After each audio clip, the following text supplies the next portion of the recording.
Today I'm going to teach you 5 New Year resolutions for marriage that you should consider.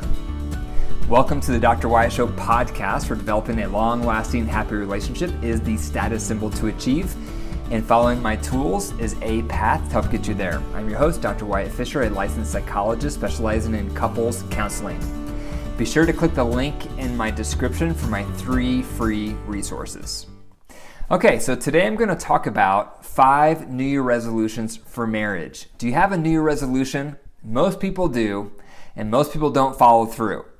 But it's very important to set goals in all areas of life, whether it's your health, whether it's your finances, whether it's your marriage. But a lot of couples don't set goals for their relationship, and that's unfortunate because marriage is alive. So if you don't focus on it, if you don't care for it, it will wilt and die. That's part of my outro that I say after every podcast episode.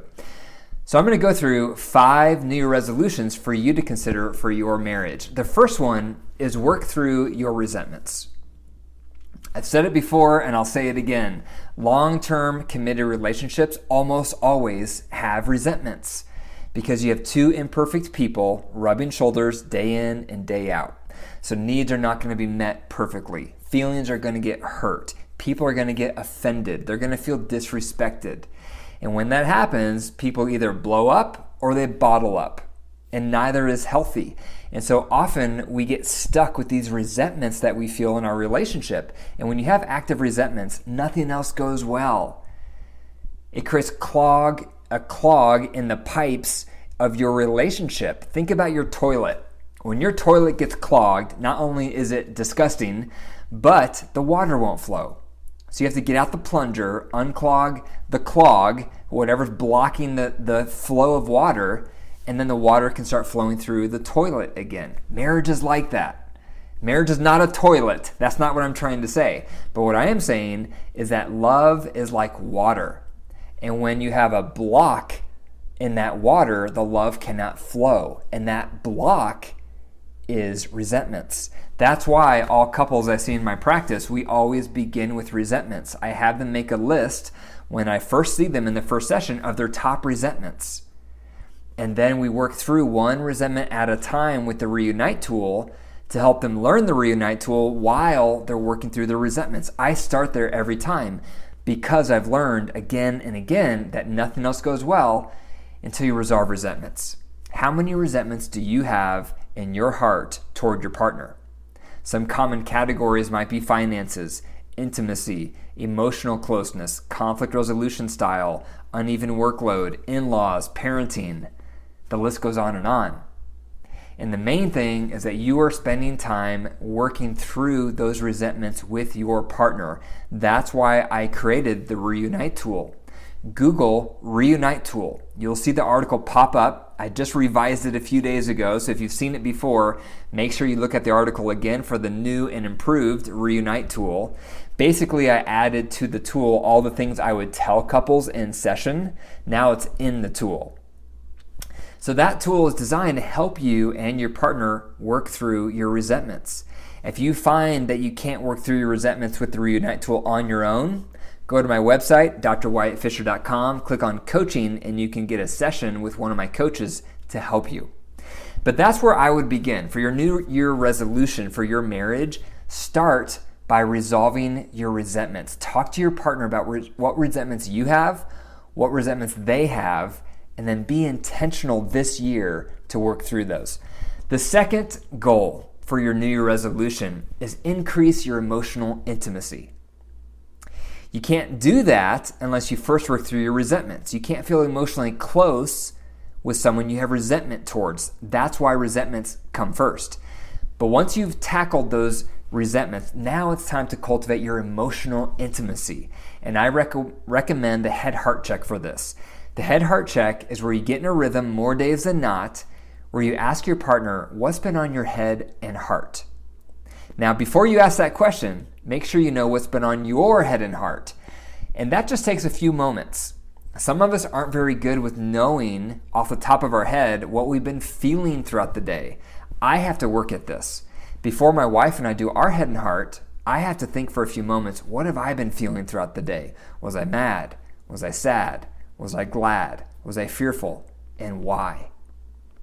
And if I can think about that and consolidate what I've been feeling and the possible reasons, when my wife and I have our head heart check, I'm going to have more to share. And she needs that because that's one of her top needs is emotional intimacy. For years, she would say, I wish we had more emotional intimacy in our marriage. And I would say, what do you mean? I share about what I do with you all the time. And she would say, I don't want to hear about all you do. I want to hear about what you felt while you were doing those things. It's been a growth area for me. I've had to think about, what do I feel? Because I don't live in my feelings. I'm much more action-oriented and left-brained, and so I've had to work on getting more in touch with what have I been feeling, and how can I use feeling words to share about my day. And as I've gotten better at that, it's helped my wife feel closer with me. So the head heart check, you just take turns asking each other what's been on your head and heart. There's 2 ground rules. The first ground rule is you can't say anything negative about your partner. If you do, they're going to get defensive and the head heart check is not going to feel like safe time to share. This is about anything you want to talk about with the rest of your life. Maybe it's your work, maybe it's your finances, maybe it's your kids, maybe it's your friends, your hobbies. You talk about all of those things. This is not time to talk about anything negative about your partner. The second ground rule is you cannot give advice unless your partner asks you for it. Therefore, all you can provide is empathy.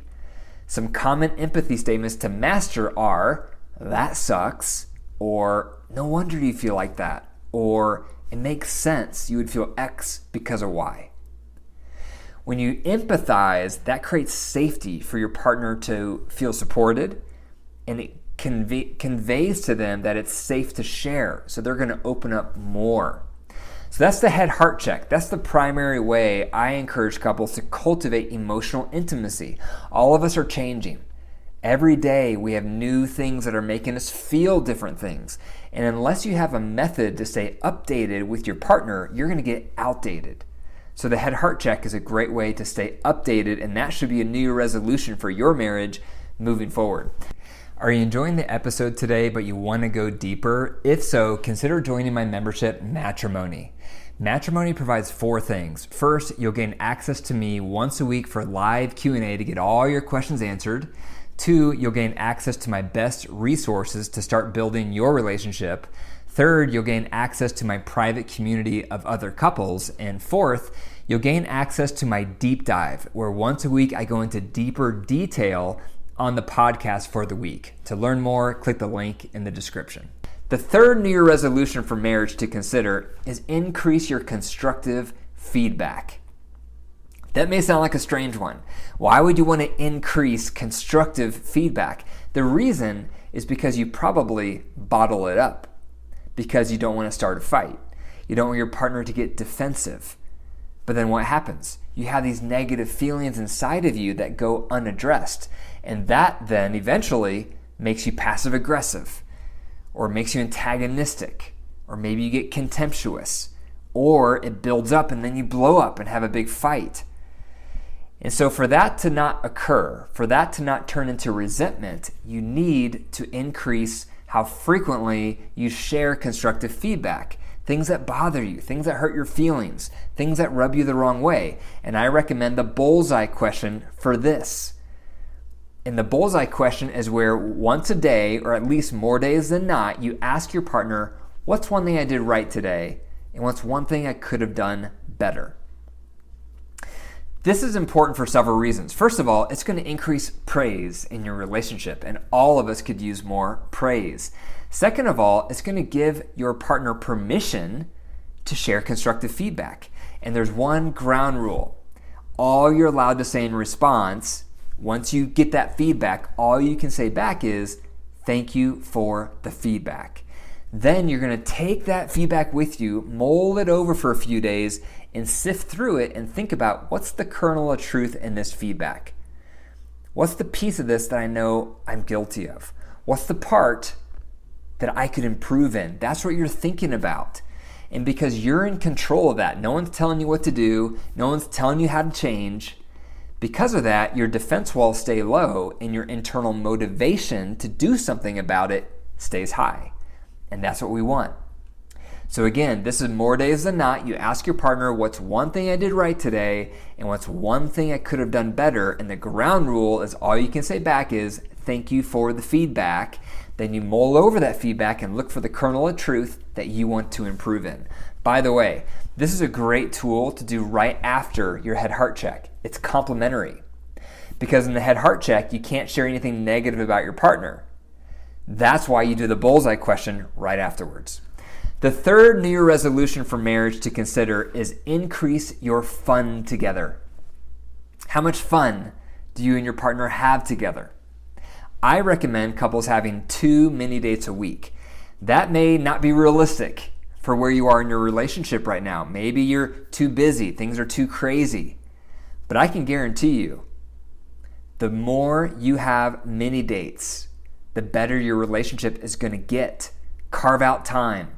Turn off the TV. Stop looking at social media. Spend more time with your partner. Whatever that takes, whatever that looks like. If you do not invest in your relationship, if you do not make your marriage a priority, you cannot expect it to do well. Your marriage is alive. It's a plant. If you don't water it, if you don't nurture it, if you don't fertilize it, it's going to suffer. You cannot expect to put your marriage in the corner under a desk and then expect it to do well. It doesn't work like that. Your marriage needs attention. It needs focus. And mini dates are one of the best ways to do that. My wife and I started doing mini dates about 2 years ago now, and we do 2 a week. We do ours on Mondays and Thursdays, and they're about 2 hours each time. It's a sacrifice. We both could be working during those hours. We could be earning more income during those hours, but instead, we don't. We carve out that time to nurture our marriage, and we try to prioritize having some fun during that time. So sometimes we go on a bike ride together. Sometimes we go on a hike together. Sometimes we'll play a card game together. Sometimes we'll work in the yard together because we love gardening. It varies, but it's greatly improved our marriage because we are carving out quality time, fun time together on a regular basis, and you need to do the same. The fifth thing to consider for a New Year resolution for your marriage is increasing your physical intimacy. How often do you and your partner touch? How often do you have affection? How often do you have sensual time? You need it. You need it a lot. Increase how much non-sexual touch you're giving to your partner. That could be hugging each other in the mornings. That could be holding hands while you drive down the road. That could be cuddling before you fall asleep at night. That could be touching each other on the back or on the shoulder when you're in the kitchen together. Any type of small touches throughout the day build up and they add up. It will help you feel closer. And if you're not already, start prioritizing sensual time at least once a week. And sensual time can be cuddling together. It can be doing a sensual massage together.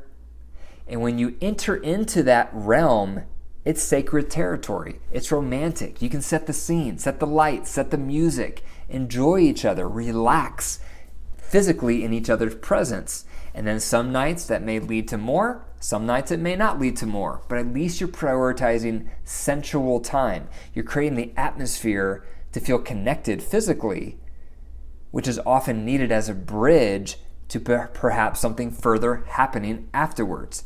But the more you do sensual time, the more freedom you have for it to go somewhere further or not to go somewhere further.